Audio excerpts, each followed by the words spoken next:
Jutaan pasien usia lanjut terpaksa menanggung beban utang hingga puluhan juta rupiah demi memasang kawat penyangga atau ring jantung di rumah sakit. Praktik medis berbiaya amat mahal ini sering diklaim sebagai satu-satunya jalan mutlak untuk menyelamatkan nyawa dari ancaman kematian mendadak. Banyak pihak seolah menutup fakta bahwa alam sebenarnya telah lama menyediakan enzim peluru, kerak pembuluh darah yang tumbuh liar di pekarangan rumah. Keengganan menelaah pengobatan warisan leluhur ini membuat sebagian besar lansia hanya bergantung pasif pada obat pengencer darah seumur hidup. Padahal, sifat asam dari obat sintetis tersebut secara perlahan justru mengikis dinding lambung orang tua kita sendiri. Assalamualaikum warahmatullahi wabarakatuh, dan salam sejahtera untuk Bapak Ibu sekalian. Tahukah Bapak Ibu, rasa pahit dari hidangan tumis bunga pepaya ternyata menyimpan senyawa alkaloid dan enzim papain aktif yang mampu masuk ke sirkulasi darah untuk menggerus tumpukan kerak kolesterol. Persis seperti sabun pencuci yang melunturkan noda minyak membandel di wajan. Berjumpa kembali dengan saya, Dr. Irfan Ali, di ruang keluarga virtual kita tercinta, channel Sobat Sehat Penyakit Dalam.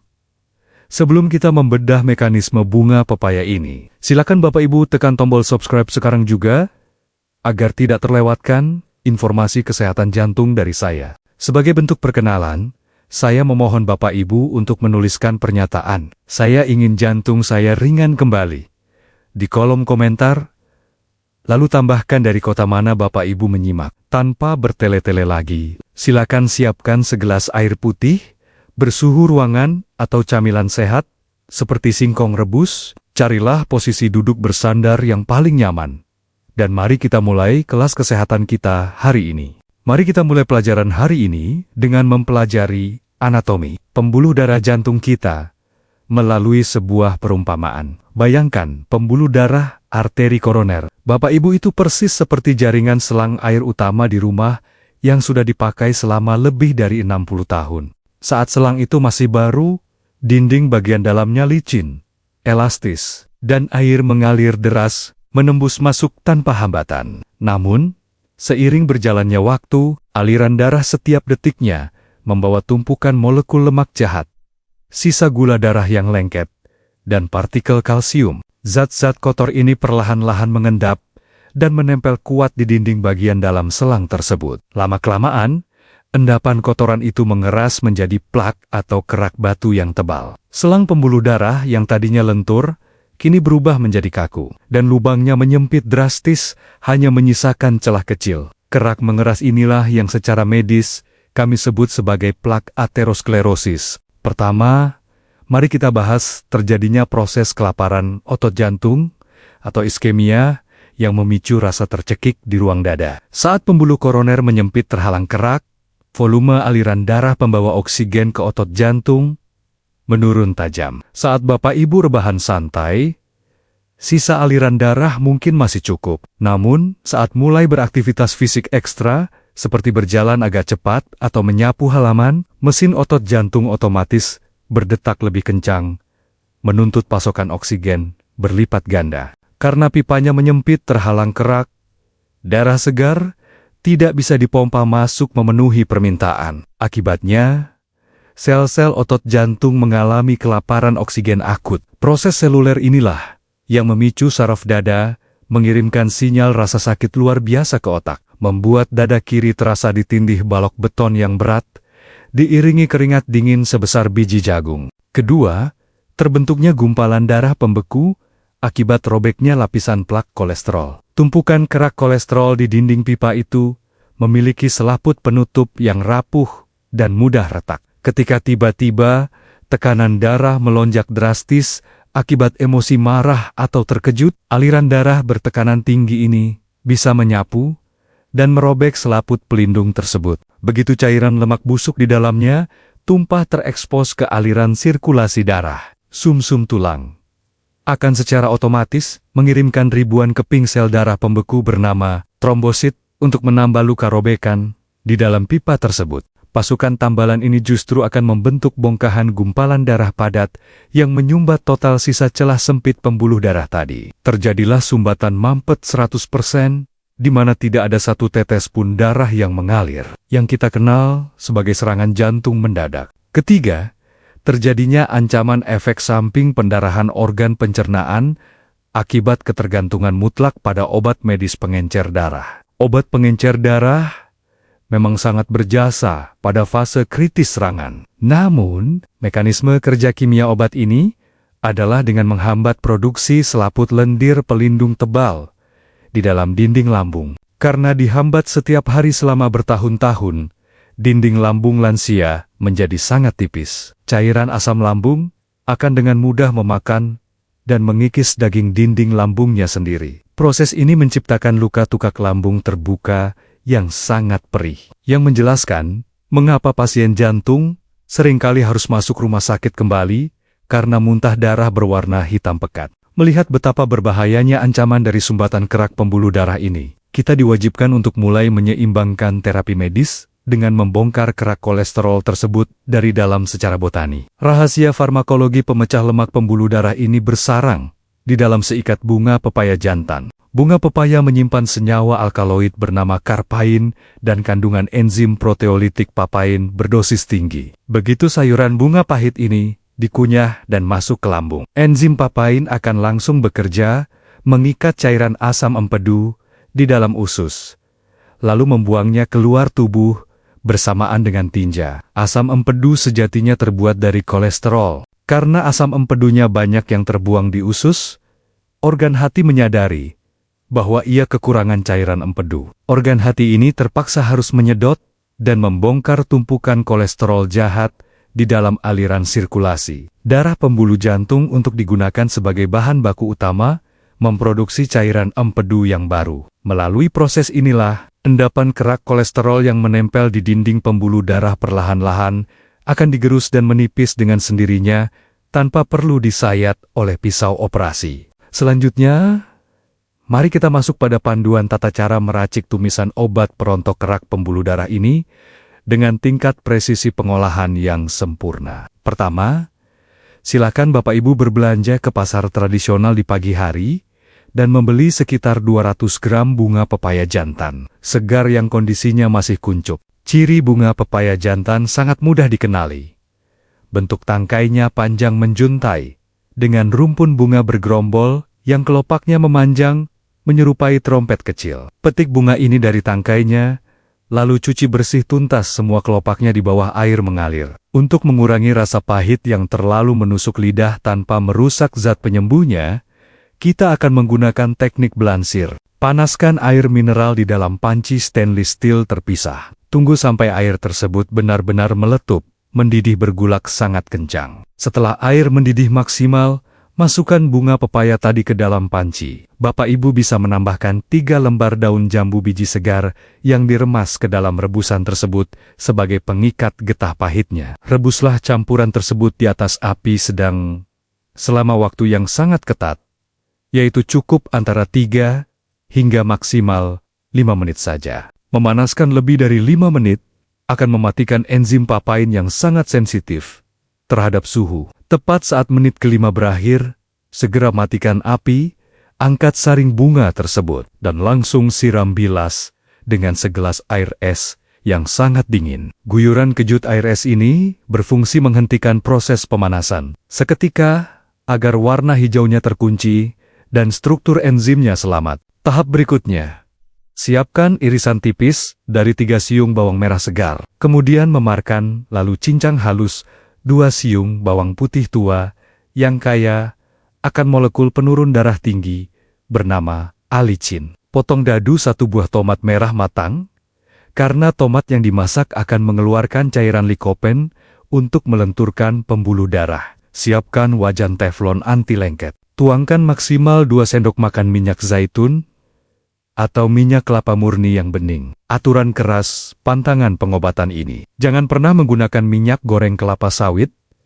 curah yang sudah dipanaskan berulang kali, karena lemak trans tersebut justru menciptakan peradangan pembuluh darah baru. Tumis irisan 2 jenis bawang tersebut hingga layu, masukkan potongan tomat merah, lalu masukkan bunga pepaya yang sudah dibilas air es tadi. Aduk campuran ini di atas api sedang selama kurang lebih 3 menit saja, agar teksturnya tetap renyah. Sebagai penyedap, tambahkan sedikit garam laut murni dan sejumput lada bubuk. Jangan pernah menambahkan kecap manis, saus tiram, atau penyedap kaldu penguat rasa kimiawi. Natrium sintetik dari bumbu buatan tersebut akan meroketkan tekanan darah harian Bapak Ibu, menggagalkan manfaat pelebaran pembuluh darah. Matikan api dan pindahkan tumisan segar ini ke atas piring saji. Jadikanlah hidangan istimewa ini sebagai sayuran pembuka jalan di urutan pertama pada jadwal menyantap makan siang. Bapak Ibu, setiap hari makanlah satu piring kecil tumisan bunga pahit ini secara tersendiri dari suapan pertama. Kunyah sayuran renyah ini di dalam mulut sampai benar-benar hancur lebur bercampur air liur sebelum ditelan. Rasa pahit yang menyentuh saraf lidah akan merangsang otak memberikan perintah kepada kantung empedu memeras cairan pemecah lemak. Setelah sepiring sayuran ini habis tertelan, barulah Bapak Ibu dipersilakan menyantap menu utama lauk pauk protein ikan dengan sekepal kecil nasi rendah karbohidrat. Setelah rutinitas ini dipertahankan, dada yang sebelumnya terasa berat saat berjalan kaki di pagi hari, perlahan akan terasa jauh memudar menjadi sangat ringan. Saya merasa perlu meluruskan dua mitos yang sangat menyesatkan di kalangan lansia. Mitos keliru pertama menyebarkan ketakutan bahwa semua ragam sayuran yang terasa pahit adalah racun yang akan membebani fungsi organ hati. Pemahaman ini sangat bertolak belakang dengan ilmu biokimia. Sensasi rasa pahit alami pada bunga pepaya jantan justru berasal dari zat alkaloid yang merangsang sel-sel di dalam organ hati untuk bekerja jauh lebih efisien dalam membuang tumpukan racun. Mitos keliru kedua beranggapan bahwa tumpukan kolesterol jahat di darah bisa dilarutkan seketika hanya bermodalkan meminum air perasan jeruk nipis asam sehabis pesta daging sapi. Asam sitrat dari jeruk nipis memang ahli membersihkan sisa lemak luar di rongga mulut. Namun zat asam buah tersebut tidak akan pernah bisa menembus melarutkan molekul kolesterol padat yang sudah mengendap di dalam pipa pembuluh arteri jantung. Kita mutlak membutuhkan intervensi enzim pemotong lemak seperti papain. Sekarang, untuk membuktikan secara kasat mata, apakah pipa pembuluh darah bagian ujung jari Bapak Ibu sudah mulai dipenuhi endapan kerak kolesterol? Mari kita lakukan sebuah uji tes fisik mandiri yang bisa langsung dipraktekkan. Silakan Bapak Ibu perbaiki postur duduk dengan tegak bersandar santai di kursi. Angkat kedua lengan tangan lurus, menunjuk ke arah depan setinggi bahu. Putar kedua telapak tangan hingga permukaannya menatap jelas ke arah wajah Bapak Ibu.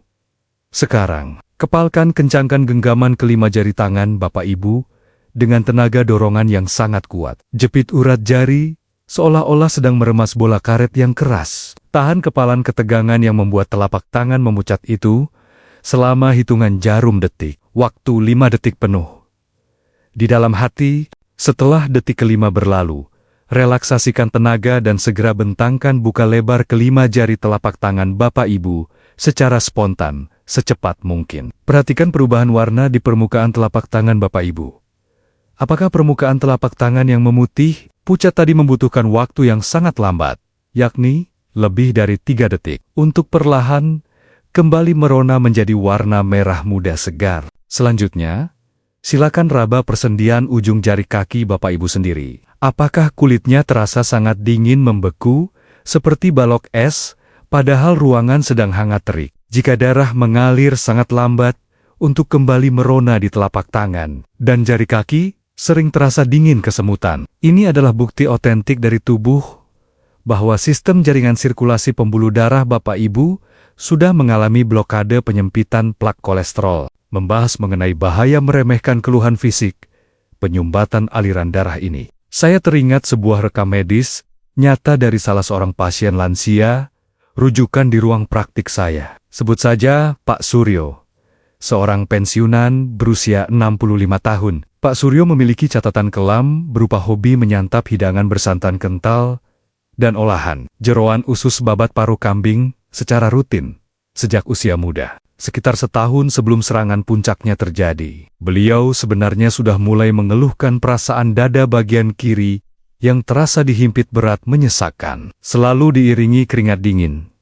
Setiap kali memaksakan diri berjalan agak cepat menuju warung, beliau memandang remeh tembakan sinyal gejala peringatan sakit dada ini sebagai sekadar gangguan masuk angin otot punggung, lalu meredakannya sendiri dengan cara mengerok punggung merah atau meminum jamu cair botolan kemasan pereda linu. Gejala himpitan peringatan sakit dada itu hilang timbul, menciptakan ilusi keamanan palsu tanpa pernah beliau mau memeriksakan angka kolesterol darah ke laboratorium. Hingga suatu malam, setelah menghadiri pesta pernikahan kerabat dan menyantap sate jeroan berlemak tebal, Pak Suryo terbangun panik. Tangannya mencengkeram kencang tulang dadanya yang terasa diremukkan tumpukan beton. Beliau tercekik megap kesulitan meraup udara. Dan seketika pingsan jatuh telentang mendadak di ruang tengah. Hasil bacaan mesin angiografi di rumah sakit menunjukkan 2 jalur arteri yang memberi pasokan oksigen ke otot jantungnya.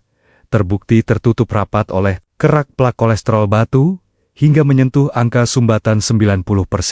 Kesalahan paling fatal dalam kasus Pak Suryo ini adalah bentuk penyangkalan ego yang meremehkan alarm nyeri dada awal. Beliau terus membiarkan tubuhnya kemasukan asupan timbunan jeroan berlemak tanpa ada niat menyeimbangkannya dengan sayuran pembersih pembuluh darah. Beruntung nyawa Pak Suryo masih bisa diselamatkan melalui prosedur operasi darurat pemasangan 2 buah ring kawat silinder penyangga koroner malam itu juga. Operasi tersebut menguras habis seluruh simpanan uang pesangon masa tuanya. Setelah siuman dan melewati masa pemulihan, beliau benar-benar menangis sadar. Selain disiplin mematuhi jadwal meminum obat pengencer darah, beliau menyingkirkan segala ragam masakan bersantan dan jeroan. Lalu merutinkan mengonsumsi olahan tumis bunga pepaya jantan yang direbus singkat setiap sebelum makan siang. 6 bulan kemudian, bagian pembuluh darah koronernya yang belum dipasang ring terbukti perlahan membesar karena plak yang menipis, aliran sirkulasi ke kakinya kembali hangat, dan dada tidak lagi sesak. Mari kita buat suasana diskusi ini layaknya kita sedang bertatap muka. Nah, Dr. Irfan, rebusan bunga pepaya ini memang rasanya pahit kaku di lidah. Apakah saya boleh merebus bunganya di atas kompor selama setengah jam agar rasa pahitnya hilang total dan lebih nyaman dimakan? Jawaban dari pertanyaan ini adalah sangat dilarang secara biokimia. Esensi dari kehebatan resep rontok kolesterol ini murni bertumpu pada keutuhan fungsi enzim papain. Jika Bapak Ibu merebus bunga pepaya tersebut melampaui batas waktu krusial 5 menit, struktur rantai asam amino penyusun enzim papain tersebut akan rusak terurai, mati terdenaturasi secara permanen, dan kehilangan kemampuannya memecah empedu kolesterol di lambung. Bertahanlah dengan proses perebusan kejut yang sangat singkat. Lalu masuk pada pertanyaan kedua, untuk menambah selera makan agar tumisan oseng bunga pepaya ini terasa gurih.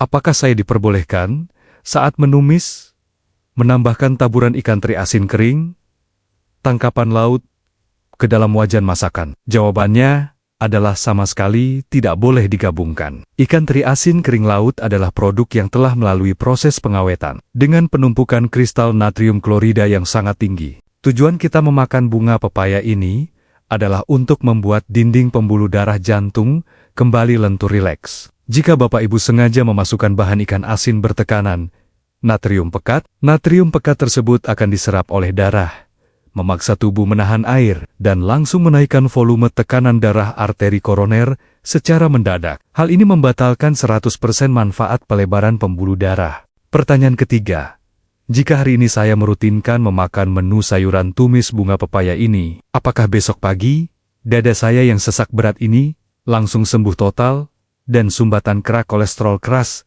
di pembuluh saya luntur tak tersisa? Untuk keluhan fisik otot perut yang terasa begah, efek senyawa alkaloid bunga pepaya akan langsung merilekskan kram pencernaan, sehingga rasa ringan di dada bisa langsung Bapak Ibu rasakan manfaatnya keesokan harinya. Namun, untuk perihal perontokan pembongkaran dinding kerak, plak aterosklerosis yang keras, membatu berumur puluhan tahun di sirkulasi jantung. Ini mutlak adalah proses kerja biologis tubuh yang memakan waktu panjang, membutuhkan waktu berbulan-bulan, disiplin terapi, konsumsi makanan papain ini diimbangi dengan menghindari jeroan secara total, barulah pembuluh darah bisa benar-benar bersih perlahan terkikis lapis demi lapis. Sebagai kalimat penutup hari ini, saya ingin menancapkan sebuah pesan. Otot pemompa jantung di dada kiri kita bukanlah mesin baja tahan karat yang tidak bisa rusak, melainkan jaringan daging kehidupan yang menderita setiap kali kita menyiksanya dengan pasokan kerak kolesterol, masakan jeroan, memilih menyerahkan penyelesaian nyawa pada alat, ring kawat, dan menelan obat pengencer seumur hidup adalah wujud keputusasaan.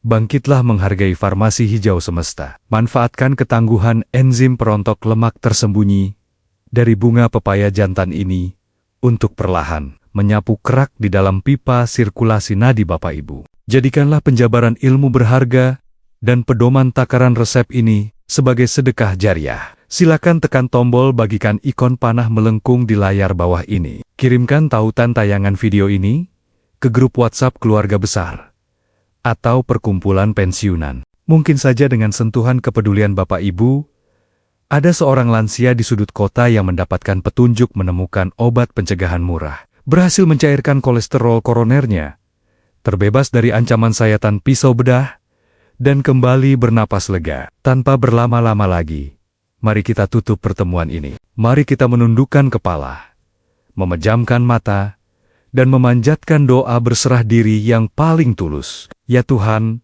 Sang Pemilik segala pergerakan urat nadi, turunkanlah selalu keajaiban penyembuhan-Mu untuk membelai melonggarkan, mencuci sumbatan pembuluh darah jantung hamba-hamba-Mu. Jauhkanlah kami dari serangan penyakit jantung mendadak, lunturkanlah segala kerak gumpalan darah kolesterol yang mampet di nadi kami. Bersihkanlah irama denyut jantung kami dengan ketenangan rahmat-Mu, dan jadikanlah sisa usia senja kami syarat kemerdekaan yang penuh rasa syukur. Saya, Dr. Irfan Ali, pamit undur diri. Terima kasih atas kesetiaannya menyimak edukasi padat ilmu di hari ini.